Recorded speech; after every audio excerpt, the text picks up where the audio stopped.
जय हिंद मेरे प्यारे भाइयों, मैं दीपेंद्र आप सभी का ऑनलाइन स्टडी विद डीके में बहुत बहुत स्वागत करता हूं। जैसा कि आप सभी को पता है कि मैथ का प्रैक्टिस सेट चल रहा था। आज का जो हमारा प्रैक्टिस सेट रहेगा वो रहेगा 4 फरवरी, ध्यान रखना कितने तारीख का, 4 फरवरी 2023 का हमारा जो प्रैक्टिस सेट है। तो जल्दी से जल्दी आप लोग जुड़ जाइएगा और इस सेशन को क्या कर दो, जल्दी शेयर कर दो, जल्दी फास्ट जुड़ जाए, फास्ट। ओके, जल्दी जुड़ जाए सब लोग। आप लोग इस सेशन को क्या कर देना है, आप लोग शेयर कर देना है, ठीक है। और अगर आपने हमारा ऑनलाइन स्टडी विद डीके का लर्निंग ऐप डाउनलोड नहीं किया तो जल्दी से जल्दी आप लोग डाउनलोड कर लेना है। और डाउनलोड करने के बाद आपको हमारे जो टेस्ट आपको प्रोवाइड करवाए जा रहे हैं वो आपको परचेस कर लेना है। और परचेस करने के बाद आपको देखना है कि आपकी तैयारी किस प्रकार की है। अगर तैयारी में कहीं कमी आती है तो एक बार फिर से रिवीजन प्रारंभ कर दीजिएगा और टेस्ट को रेगुलर लगाते रहिए। टेस्ट लगाने से आपकी क्षमता का क्या होगा, विकास होगा। क्लियर है बेटा? तो जल्दी से जल्दी आप लोग हमारे टेस्टों को परचेस कर लेना है। मात्र 5 रुपए का एक टेस्ट है जो कि आपको 30 टेस्ट दिए जा रहे हैं, जिसमें से 20 टेस्ट आपको क्या मिलेंगे बेटा, फ्री मिलेंगे। ओके, 10 मिलेंगे आपको फ्री और 20 के आपको पैसे देने पड़ेंगे। तो आज के पहले प्रश्न पर चलते हैं। पहला प्रश्न ये रहा आपके सामने। इस क्वेश्चन का जल्दी से जल्दी मेरे लाल आंसर दीजिएगा और आंसर देने के बाद आप लोग मुझे जल्दी बताना कि क्या होगा इसका आंसर। जल्दी बताएं मुझे, आंसर बताएं जल्दी, फास्ट। क्या होगा इसका आंसर, जल्दी बताएं मुझे, फास्ट आंसर देते चलना है। वो कह रहा है 5/2 - 2/5 बराबर होगा। तो मैंने लिख दिया 5/2 - 2/5। थोड़ा स्पीड में रहेंगे अपन लोग, जल्दी से जल्दी सॉल्व करेंगे। यहां पर एलसीएम कितना आएगा बेटा, 10। 2 का भाग लगाएंगे 5 10 में तो कितनी आएगा, 5 का। और 5 का गुणा 5 में करेंगे कितना आएगा, 25। माइनस 5 का भाग लगाएंगे 10 में कितनी बार जाएगा, 2 बार। और 2 का गुणा 2 में करेंगे कितना आ जाएगा, 4। 25 में से 4 गए, कितने बचेंगे, 21। 21/10 ऑप्शन में क्या नहीं है। ऑप्शन में कौन सी भिन्न दी गई बेटा, मिश्रित भिन्न में दी गई है। तो 10 का भाग लगाएंगे 21 में, 10 दूनी 20, 1 बटा कितना आ जाएगा, 10। 2 सही, 1/10। कौन सा ऑप्शन सही है, ऑप्शन नंबर ए बी हमारा बिल्कुल राइट आंसर हो जाएगा। ओके मेरे भाई, चलिएगा अगले प्रश्न पर चलते हैं। अगला प्रश्न क्या कह रहा है, देखिएगा। 5 अंकों की सबसे बड़ी संख्या मैंने लिख दी है 9 9 9 9 और 9। और 3 अंकों की सबसे छोटी संख्या 0 0 100 होती है। इनको जोड़ लो, 9 9 9 1 10 9 1 10 9 1 10, 1,99,000 हो जाएगी। तो राइट आंसर कौन होगा मेरे भाई, ऑप्शन नंबर डी हमारा क्या हो जाएगा, राइट आंसर हो जाएगा। ओके, राइट आंसर क्या होगा, ऑप्शन नंबर डी हमारा क्या हो जाएगा बेटा, राइट आंसर हो जाएगा। ठीक है, चलते हैं अगले प्रश्न पर। अगला प्रश्न क्या कह रहा है, देखिएगा। अगला प्रश्न ये रहा आपके सामने। अगला प्रश्न है 11 सही 1/4 मीटर लंबे तार। तो 11 सही 1/4 मीटर लंबे तार के एक रोल 3/4 मीटर लंबे तार के कितने टुकड़े काटे जा सकते हैं। तो 11 4 44 और 1 कितना हो जाएगा बेटा, 45। देखो 11 4 44 और 1 कितना हो जाएगा, 45। 45 बटे कितना कर देंगे, 4 इंटू इधर कितना कर देंगे, 3/4 को हम भाग में ले जाएंगे तो 4 बटे क्या हो जाएगा, 3 हो जाएगा। 4 से 4 काट देंगे, 3 से काटेंगे, कितनी बार जाएगा, 15 बार। तो कितने टुकड़े कर सकते हैं बेटा, 15 टुकड़े कर सकते हैं। ऑप्शन नंबर ए हमारा क्या हो जाएगा, राइट आंसर हो जाएगा। ओके, चलेगा अगले प्रश्न पर चलते हैं। अगला प्रश्न ए आपके सामने। वो कह रहा है, सुनिएगा क्वेश्चन क्या कहना चाहता है। 1300 + 13 इकाई + 13 दहाई 1000 के बराबर है। तो राइट आंसर क्या होगा बेटा, जल्दी इसका राइट आंसर क्या होगा, जल्दी बताएं मुझे, क्या होगा इसका आंसर। 1300 + 13 इकाई मैंने लिख दिया 1300 माइनस 1000 कर देना इधर। 1300 + 13 इकाई + 13 दहाई माइनस कितना कर दो बेटा, 1000 कर दो। देखो इधर 130 में 13 जोड़ेंगे तो कितना हो जाएगा, 143। और 143 में 1300 जोड़ेंगे तो कितना हो जाएगा बेटा, माइनस कितना कर दो, 1000 कर दो। कितना कर दो, 1000। तो देखो 143 जोड़ेंगे तो कितना हो जाएगा, 1443। 1443 में से कितना कम कर दो, 1000। तो राइट आंसर क्या बचेगा, 443। ऑप्शन नंबर कौन होगा, बच्चों वाली क्वेश्चन है, ऑप्शन नंबर सी हमारा क्या हो जाएगा, राइट आंसर हो जाएगा। आई बात समझ में, कितना हो जाएगा, बच्चों वाला आंसर था बेटा, ऑप्शन नंबर सी था। बिल्कुल सरल क्वेश्चन था। चलो एक क्वेश्चन आपके सामने है, इस क्वेश्चन का आंसर आपको देना है। इस क्वेश्चन का आंसर आपको कमेंट में बताना है। ध्यान रखना, कुछ मैं बता देता हूं यहां पर कर लेना क्या बेटा, माइनस। क्या कर लेना, माइनस। देखो मैं बता देता हूं आप लोगों को, आप लोग मुझे जरूर करके बताना कमेंट बॉक्स में। इन दोनों को जोड़ देना है, जोड़ने के बाद इसमें से घटा देना, जो बचेगा वो इसमें से घटा देना, जो बचेगा वो 3 में से घटा देना, आपका राइट आंसर आ जाएगा। ओके, कमेंट में मुझे आंसर जरूर दे देना इस क्वेश्चन का। आप लोग बहुत आलसी लोग हैं, क्वेश्चन देते हैं आप लोग करते नहीं हो, लेकिन इस क्वेश्चन का आंसर आपको जरूर देना है। अगर दोगे नहीं तो पिटोगे, ठीक है, पिट जाओगे। जल्दी मुझे बताना। चलो इस क्वेश्चन का आंसर बताना मुझे। यहां पर कर लेना बेटा 60, 72 और 84 के सबसे छोटे सार्वगुणज मतलब एलसीएम और एचसीएफ का योगफल बताना है। तो पहले हमें निकालना पड़ेगा क्या, एलसीएम। एलसीएम कैसे निकालते हैं, 60, 72 और 84 का। तो निकालेंगे 2 का भाग लगाते हुए, 2 का भाग लगाएंगे, 2 3 6 0, 2 दूनी 2 3 6, 2 छक 12, 2 चौक 8, 2 दूनी 4। फिर काटेंगे 2 से, 15 बार जाएगा, 18 बार जाएगा, फिर जाएगा 21 बार। फिर काटेंगे 3 से, 3 5 15, 3 6 18, 3 7 21। फिर काटेंगे 3 से, 5 3 दूनी 6 और 7। फिर काटेंगे कितने से बेटा, 2 से, 5 1 7। अब देखो फिर काटेंगे 5 से और फिर काटेंगे 7 से। तो देखो क्या होगा, 2 दूनी 4, 4 दूनी 8, 2 दूनी 4, 4 दूनी 8, 8 ती 24, 24 ती 72, 72 गुणा कितना कर देंगे, 7 पने 35। तो गुणा करने पर कितना आएगा, 35 दूनी 70, कितना आ जाएगा यहाँ पर 2520 आ जाएगा। कितना आ जाएगा, 2520। तो एलसीएम कितना निकला बेटा, 2520। अब हम बात करेंगे एचसीएफ की। एचसीएफ क्या होता है, वो ऐसी बड़ी संख्या जो दी गई संख्या को पूर्णतः विभाजित कर दे। तो कौन सी संख्या जो पूर्णतः विभाजित कर रही, देखो 2 दूनी 4 और 4 ती 12, इसके अलावा तो नहीं कर रही ना कोई। तो एचसीएफ कितना हो जाएगा बेटा, 12। वो कह रहा दोनों को जोड़ बता दो, 2520 में 12 जोड़ दो तो हो जाएगा 2532। कौन सा ऑप्शन सही है, ऑप्शन नंबर बी हमारा क्या हो जाएगा, राइट आंसर हो जाएगा। ऑप्शन नंबर बी हमारा क्या हो जाएगा बेटा, राइट आंसर हो जाएगा। ओके, क्लियर बात समझ में आ गई, आपको समझ में आ गई, ठीक है। चलो अगले प्रश्न पर चलते हैं। अगला प्रश्न ए रहा आपके सामने। अगला प्रश्न ए रहा आपके सामने। वो कह रहा रमा के पास केवल 50 पैसे, 50 और 100 रुपए के नोट हैं। यदि उसके पास नोटों की कुल संख्या कितनी है, 25 है, और 1600 रुपए का धन है, तो उसके पास 50 रुपए और 100 रुपए के नोटों की संख्या बतानी है। तो मैंने कहा 50 रुपए के उसके पास एक्स नोट है और 100 रुपए के जो हैं वो उसके पास कितने नोट हैं, बाई नोट हैं। 50 रुपए के एक्स नोट हो गए और 100 रुपए के हो गए बाई नोट। अगर हम इनको जोड़ देंगे एक्स प्लस बाई बराबर कितने हैं बेटा, 25 हैं। कितने हैं, 25 हैं। अगर ऑप्शन पे हम जाएंगे तो बेटा सबका योग 25 हो रहा, तो ऑप्शन से तो काम चलेगा नहीं। अब वो कह रहा है कि 1600 रुपए का धन है, तो 50 रुपए के एक्स हैंगे, 50 रुपए के एक्स हो जाएंगे, तो 50 एक्स रुपए हो जाएंगे, प्लस 100 रुपए के 22 सिक्के हैं, तो रुपए कितने हो जाएंगे, 100 रुपए बाई बराबर कुल मिलाकर कितना है बेटा, 1600 है।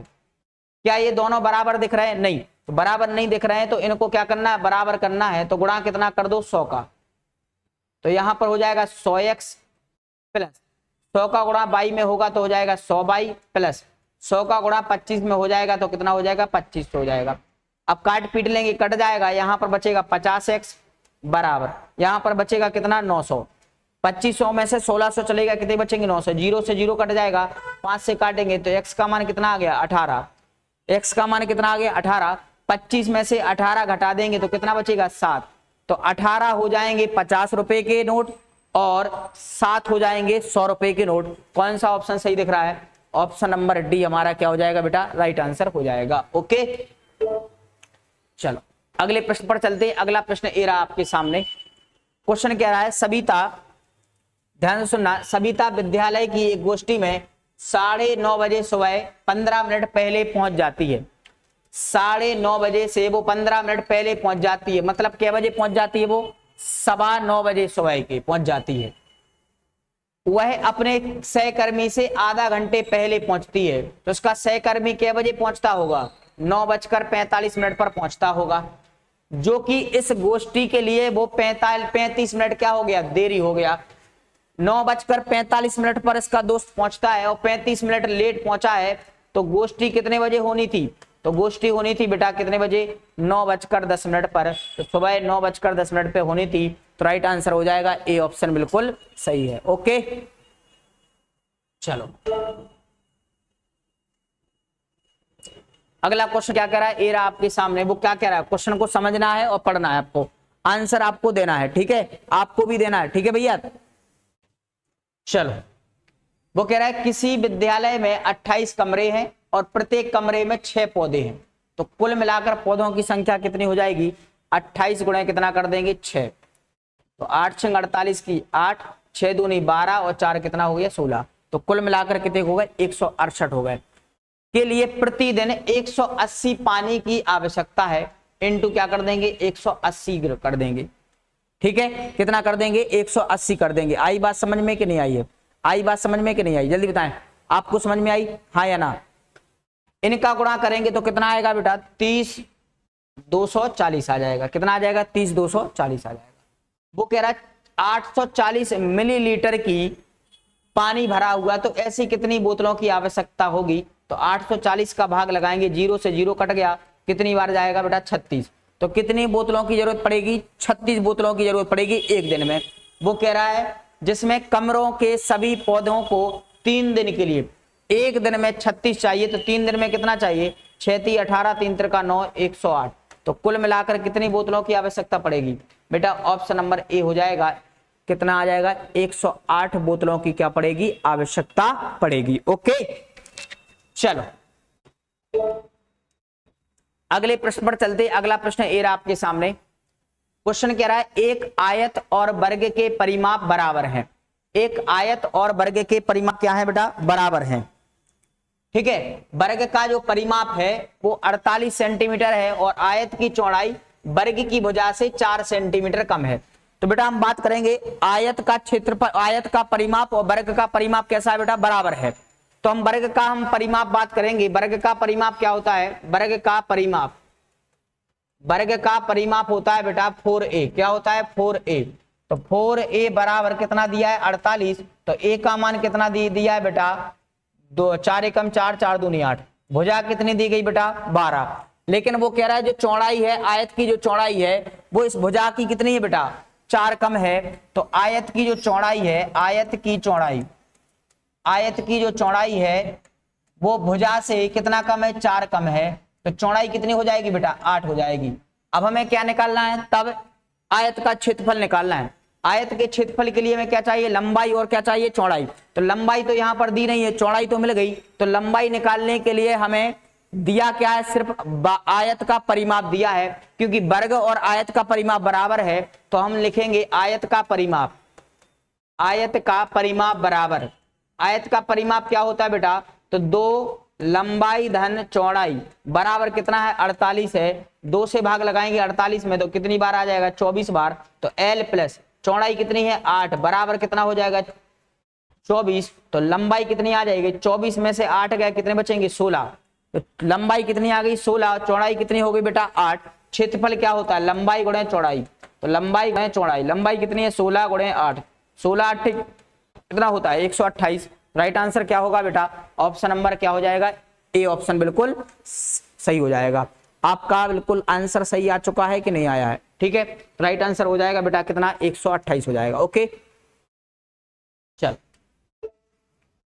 अगले प्रश्न पर चलते हैं। अगला प्रश्न क्या कहता है देखिएगा। निम्न में से किसमें डिग्रियों की संख्या 440 से 25 अधिक है? 440 से 25 अधिक है। पहला है 5 और 1/3। 5 और 1/3। 5 × 15, 5 × 15 1 16। 16/3 कर देंगे, कितना आ जाएगा? 90। 3 × 9, 16 × 48, 480। 480 में से 440 चले जाएंगे, क्या 25 बचेंगे? क्या नहीं बचेंगे। तो हमारा वो तो गलत हो जाएगा, पहला ऑप्शन गलत है। दूसरा देखो 5 और 2/3। 5 और 2/3। 5 × 15 और 2 कितना हो जाएगा? 15 और 2 17। 17 बटे कितना कर देंगे? 3 इंटू कितना हो जाएगा? ये तो और आगे पहुंच जाएगा। 17 × 3 51 हो जाएगा। ये भी गलत हो जाएगा, तो दूसरा भी गलत है। तीसरा देखते हैं 5 और 1/4। 5 और 1/4। 5 चौको 20, 5 चौको 20 और 21। 21 बटे कितना कर देंगे? 4 इंटू कितना कर देंगे? 90। ये भी आगे पहुंच जाएगा, तो ये भी नहीं होगा।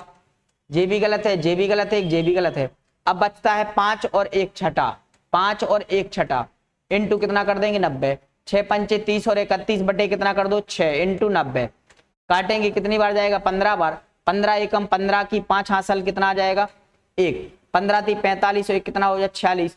465 में से 440 घटा देंगे, क्या 25 ही बचेगा? बिल्कुल सही। तो राइट आंसर क्या होगा, ऑप्शन नंबर डी हमारा क्या हो जाएगा बेटा, राइट आंसर हो जाएगा। ओके, राइट आंसर क्या होगा, ऑप्शन नंबर डी हमारा क्या हो जाएगा बेटा, राइट आंसर हो जाएगा। क्लियर है? ओके, चलो अगले प्रश्न पर चलते हैं। अगला प्रश्न ये रहा आपके सामने। क्वेश्चन कह रहा है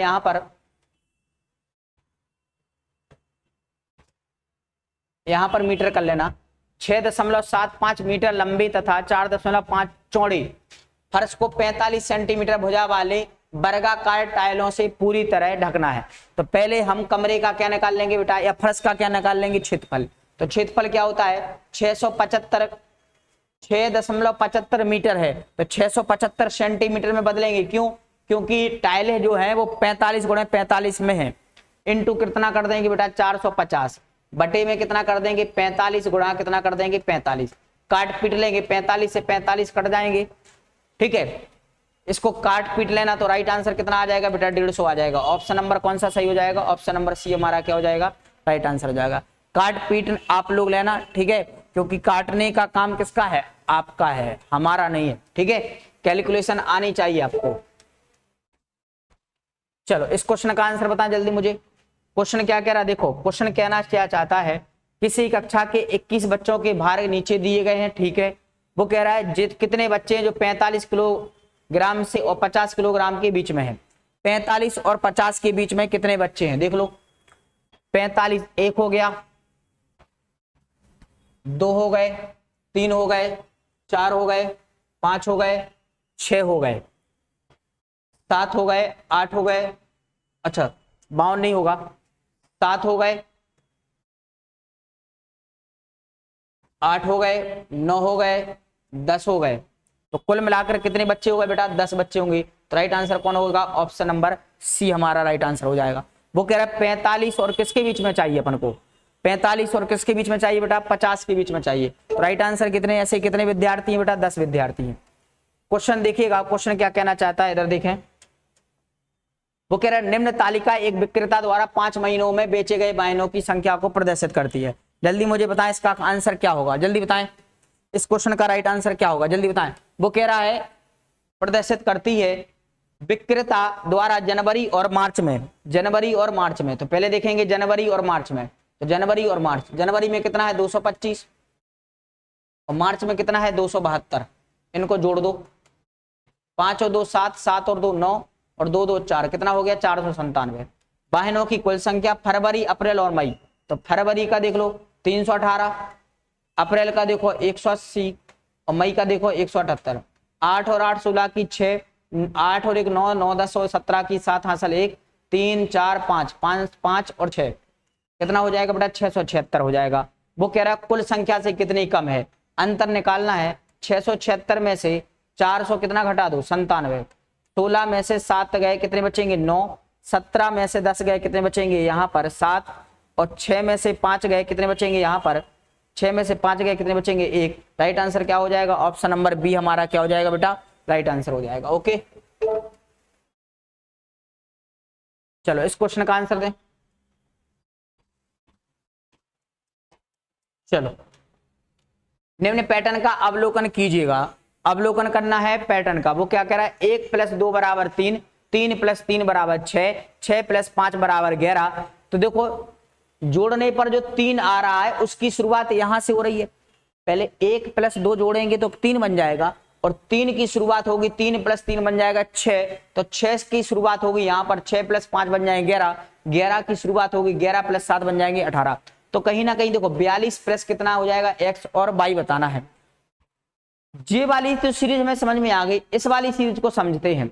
ये है 2 है, 3 है, 5 है, 7 है, 11 है, 13 है। तो अगली कौन सी होगी बेटा 17 होगी। क्या होगी 17। क्यों, क्योंकि 42 + 17 बराबर क्यों होगी, क्योंकि ये सब क्या है अभाज्य संख्याएं। कैसी है बेटा अभाज्य संख्याएं, ऐसी संख्याएं जो किसी और संख्या से विभाजित ना हो वो क्या कहलाती हैं अभाज्य संख्याएं, जो सिर्फ एक और स्वयं से विभाजित होती हैं। 7 और 2 कितना हो गया 9, 4 और 1 कितना हो गया 5। तो x का मान आ गया 17 और y का मान आ गया कितना 59। जोड़ दो कितना हो जाएगा 6, 5 और 6 76। तो राइट आंसर क्या हो जाएगा, ऑप्शन नंबर बी हमारा क्या हो जाएगा बेटा राइट आंसर हो जाएगा। क्लियर बात समझ में आ चुकी है, हाँ या ना में आंसर दें जल्दी बताएं। राइट आंसर आ चुका है। चलो अब हम बढ़ते हैं किस पर, अब हम बढ़ते हैं बेटा किस पर, पेडागोजी पर बढ़ते हैं। पेडागोजी में चलते हैं। पेडागोजी का ये रहा आज का पहला प्रश्न। आप लोग मुझे आंसर बताना, पहले प्रश्न का 16वें क्वेश्चन का आंसर क्या होगा। राष्ट्रीय पाठचर्या रूपरेखा 2005 के अनुसार प्राथमिक स्तर पर गणित के शिक्षण एवं अधिगम में ऐसी गणित विधियां सम्मिलित करनी चाहिए। कौन सी करनी चाहिए, जिनमें अधिगमकर्ताओं की केवल है तो गलत कर दो, जो कम दिनचर्या को खेलों पर आधारित हो गलत कर दो, जो मूर्त से अमूर्त की ओर जाती है बिल्कुल सही है। ऑप्शन नंबर क्या हो जाएगा बेटा, सी ऑप्शन बिल्कुल सही हो जाएगा। जो मूर्त से अमूर्त की ओर जाती हैं ऐसी गतिविधियों को सम्मिलित करना चाहिए। अगर आपने हमारा सीटेट जुलाई 2023 का जो प्रैक्टिस सेट है 30 अगर परचेस नहीं किए तो जल्दी से जल्दी आप लोग परचेस कर लेना है, जो कि कितने सेट मिलेंगे आपको, 30 सेट मिलेंगे। 20 सेट के आपको पैसे देने हैं, 10 आपके क्या रहेंगे बेटा, फ्री रहेंगे। तो जल्दी से जल्दी आप लोग परचेस जरूर कर लेना, ठीक है। चलो इस क्वेश्चन का आंसर दें जल्दी। वो कह रहा है जब 7.37 और 7.4 में बड़ी संख्या पहचानने के लिए कहा गया, तब बच्चे के एक समूह ने 7.37 को 7.4 से बड़ी संख्या बताया। यह गणित शिक्षक के रूप में आप बच्चों की त्रुटि सही करने के लिए कैसे समर्थन करेंगे। तो राइट आंसर क्या होगा, जल्दी मुझे बताना। इस क्वेश्चन का राइट आंसर क्या होगा, मुझे आंसर दें जल्दी, फास्ट क्या होगा, जल्दी आंसर मुझे बताना। वो क्या कह रहा है, दशमलव संख्याओं को निरूपित करने के लिए स्थानीय मान, ध्यान सुनना, स्थानीय मान की प्रणाली को अबेकस जैसे हस्त कौशल सामग्री के उपयोग द्वारा समझाइए। बिल्कुल सही बात है, बिल्कुल राइट आंसर क्या होगा बेटा, ऑप्शन नंबर ए हमारा क्या हो जाएगा, राइट आंसर हो जाएगा। वो कह रहा है क्या, स्थानीय मान की प्रणाली को अबेकस, अबेकस जानते हो सबसे पहले गणना करने वाला यंत्र था कौन, अबेकस। इस प्रकार का होता था अबेकस, यहां पर छल्ले बने रहते थे, इस प्रकार का होता था। सबसे पहला गणना यंत्र था कौन, अबेकस। तो राइट आंसर इसका हो जाएगा ए ऑप्शन बिल्कुल सही है।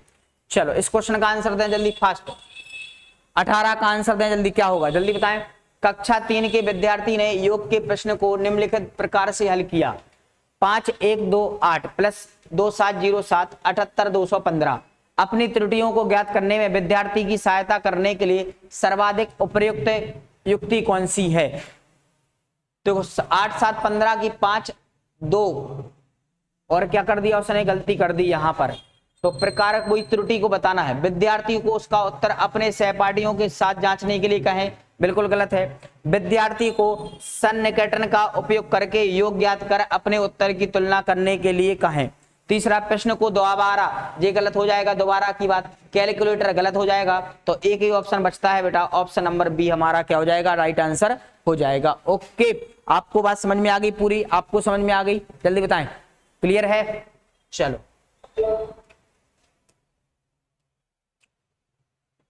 ये रहा आपके सामने अगला प्रश्न।